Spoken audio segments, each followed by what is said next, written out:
അല്ല, ഇത് ഭരണവും സമരവും എന്ന് പറഞ്ഞ പോലത്തെ ഒരു പരിപാടിയാണ്. CPM-ന്റെ ആവിർഭാവകാലം മുതൽക്ക് അവർ ആവിഷ്കരിച്ച് നടപ്പായിക്കൊണ്ടിരിക്കുന്ന ഒരു അടവ് നയം എന്ന് വേണമെങ്കിൽ പറയാം. അതായത് ഒരു ഭാഗത്ത് കൂടി ബോംബുണ്ടാക്കുന്നു, അത് അവർ ഉപയോഗിക്കുന്നു, മറുഭാഗത്ത് ഇങ്ങനെ ചെയ്യുന്ന ആളുകളെ പാർട്ടിയുമായിട്ട് യാതൊരു ബന്ധവുമില്ല, സാമൂഹ്യ വിരുദ്ധന്മാരാണ് എന്നൊക്കെ പറഞ്ഞ് തള്ളിപ്പറയും. തള്ളിപ്പറഞ്ഞതിന്റെ ചൂട് ആറുന്നതിന് മുമ്പ് ഇതേ ആളുകളുടെ വീട് സന്ദർശിക്കുന്നു, അവരെ സംതൃപ്ത കുടുംബാംഗങ്ങളെ ആശ്വസിപ്പിക്കുന്നു, പരിക്കേറ്റവർക്ക് വേണ്ട ധനസഹായം ചെയ്യുന്നു, അവർക്ക് ചികിത്സാ സഹായം ലഭ്യമാക്കുന്നു, സഖാക്കളെ ഒന്നുകൊണ്ട് ഭയപ്പെടേണ്ട, പാർട്ടി നിങ്ങളുടെ കൂടെയുണ്ട് എന്ന് അവരെ സാന്ത്വനിപ്പിക്കുന്നു.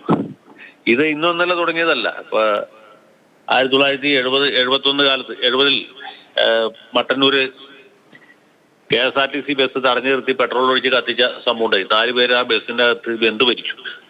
അന്നും പാർട്ടി പത്രക്കുറിപ്പ് ഇറക്കി, ഈ ബസ് കത്തിച്ചുമായിട്ട് പാർട്ടിക്ക് ഒരു ബന്ധമില്ല, ബസ് കത്തിച്ച സാമൂഹ്യ വിരുദ്ധന്മാരാണ്, പാർട്ടിക്കാരല്ല എന്ന്. അവരുടെ കേസ് പാർട്ടി തന്നെ മുൻകൈ എടുത്ത് തലശ്ശേരി സെഷൻസ് കോടതിയിൽ നടത്തി 3 പേരെ തൂക്കിക്കൊല്ലാൻ വെച്ചു.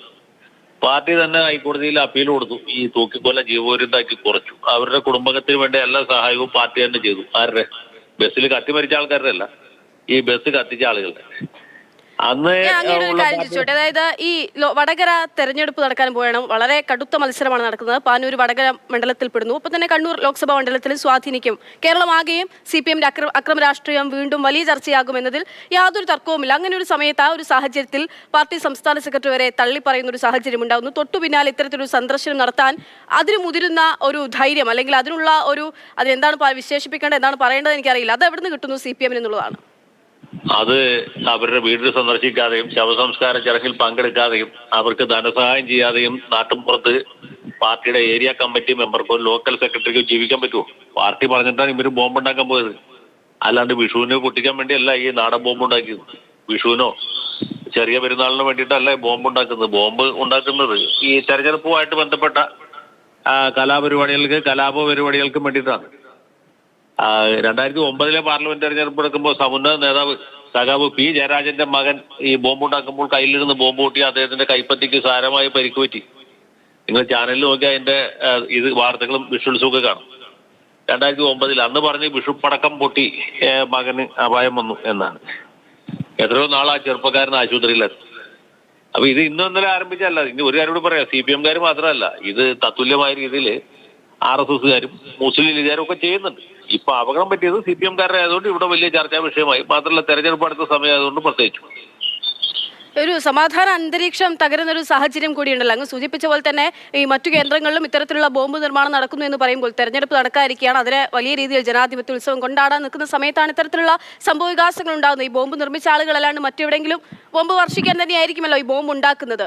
ആ തരത്തിൽ നമ്മുടെ നാട് എങ്ങോട്ടാണ് പോകുന്നത്, മാറിക്കൊണ്ടിരിക്കുന്നു, അല്ലെങ്കിൽ കണ്ണൂരിലെ സാഹചര്യം തന്നെ മാറുന്നു എന്ന് നമ്മൾ കരുതുന്നിടത്താണ് വീണ്ടും ഇത്തരത്തിലുള്ള സംഭവങ്ങൾ ആവർത്തിക്കുന്നത്. അതെ, ഇതില് ശ്രദ്ധിക്കേണ്ട ഒരു കാര്യം വെച്ചാൽ ഈ ആഭ്യന്തര വകുപ്പിന്റെ പരാജയമാണ്. നമ്മുടെ ബോംബുണ്ടാക്കുന്ന ആളുകളുടെ ഒരു കർമ്മകുശലതയെ കുറച്ച് കണ്ടുകൊണ്ടല്ല ഞാനീ പറഞ്ഞു.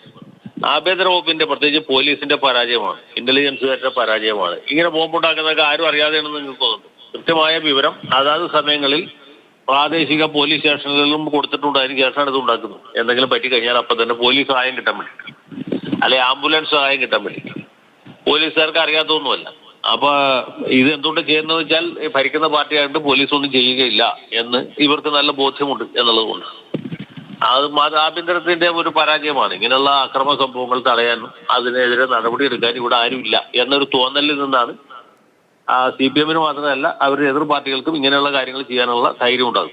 ഇപ്പൊ ഈ പോലീസിന്റെ വ്യാപക പരിശോധനയൊക്കെ നടക്കുന്നുണ്ടല്ലോ, അതുകൊണ്ട് അങ്ങ് എന്താണ് മനസ്സിലാക്കുന്നത്? അത് എവിടം വരെ പോകുമെന്നുള്ളതാണ് അങ്ങയുടെ ഒരു കണക്ക് കൂട്ടൽ അല്ലെങ്കിൽ വിലയിരുത്തൽ? അതൊക്കെ വെറും കോപ്രായമല്ലേ. ഇതൊന്നും യാതൊരു ആത്മാർത്ഥയില്ലാതെ ചെയ്യുന്നതാണ്. അങ്ങനെ ആത്മാർത്ഥതയുള്ള ഒരു പോലീസ് വകുപ്പും പോലീസ് മന്ത്രി ഇവിടെ ഉണ്ടെങ്കിൽ ഇതുപോലെയുള്ള സംഭവങ്ങൾ നടക്കുകയില്ല.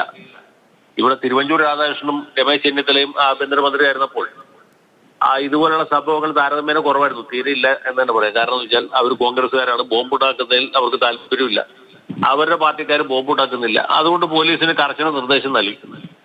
പോലീസ് കർശനമായിട്ട് നടപടിയെടുത്തപ്പോൾ ബോംബ് നിർമ്മാണം താൽക്കാലികമായിട്ടെങ്കിലും നിർത്തിവെച്ചു. അതാണ് സത്യം. പിന്നെ ബോംബ് ഉപയോഗിച്ച് നടക്കുന്ന കാര്യങ്ങളിലൊക്കെ UAPA ചുമത്തി. അതും ഒരു പ്രത്യേകതയായിരുന്നു. UAPA ചുമത്തി ജയിലിൽ പോയി കഴിഞ്ഞാൽ അടുത്ത കാലത്തും സൂര്യപ്രകാശം കാണുകയില്ല എന്നുള്ളത് കൊണ്ട് സഖാക്കൾ കുറച്ചു നാളത്തേക്ക് ആത്മസംയമനം പാലിച്ചു. ഇതും ഒരു സത്യമാണ്.